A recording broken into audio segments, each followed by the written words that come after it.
Un plateau de rêve dans un cadre somptueux. Voilà 111 ans que le casino de Monte-Carlo n'avait plus accueilli d'épreuves d'échecs. Il s'agissait de la première étape du nouveau cycle Grand Prix, qualificatif pour le championnat du monde 2017.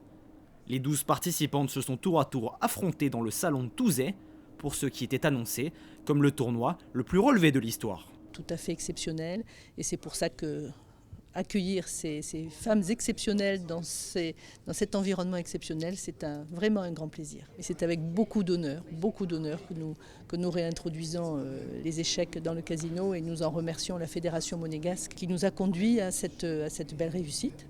45 coups sont effectués en moyenne par partie, et les joueuses ont environ 3 heures chacune pour déplacer leurs pièces. Pas d'élimination directe, mais un système de points, 1 par victoire, un demi en cas de match nul, et 0 pour une défaite. Au terme des 11 rondes, c'est la numéro 1 mondiale Hou Yifan, joueuse au club de Monaco, qui a tenu son rang. La victoire s'est jouée lors de l'avant-dernière manche, où la chinoise s'est facilement imposée en 29 coups face à la championne du monde en titre, Maria Muzichuk, 22 ans. Son Excellence le ministre d'État Michel Roger a effectué le premier déplacement de l'antépénultième ronde, opposant l'Ukrainienne au grand maître international féminin Natalia Pogonina. Une confrontation qui a accouché d'un match nul, le 5e de la compétition pour l'actuelle championne du monde. Toutes les conditions étaient réunies pour que cet événement soit une réussite. Le président de la Fédération internationale des échecs est venu dans le casino en fin 2013. Je lui ai fait visiter les salons, la salle médecin, le salon Touzet. Et je vous dis, il avait des étoiles plein les yeux. Et donc on a concocté avec la Fédération internationale le plus fort plateau.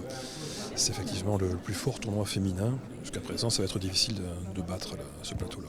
Très concentrée pendant la douzaine monégasque, Hou Yifan, 21 ans, championne du monde 2010-2011 et 2013-2014, ne s'est inclinée qu'une seule fois. C'était lors de la deuxième ronde face à sa dauphine au classement mondial, également membre du cercle d'échecs de Monte-Carlo, l'Indienne Umpi Koneru. Grâce à son excellent bilan, la Chinoise prend la tête du Grand Prix.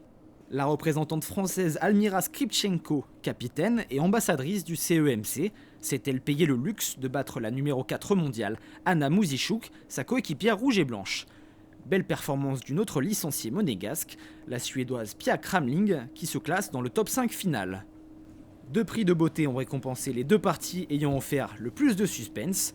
Le tournoi a tenu toutes ses promesses et les reines des échiquiers vont se rendre dans les prochains mois en Iran, en Géorgie, en Chine, en Ukraine, puis en Mongolie, afin d'obtenir leur ticket pour le mondial 2017.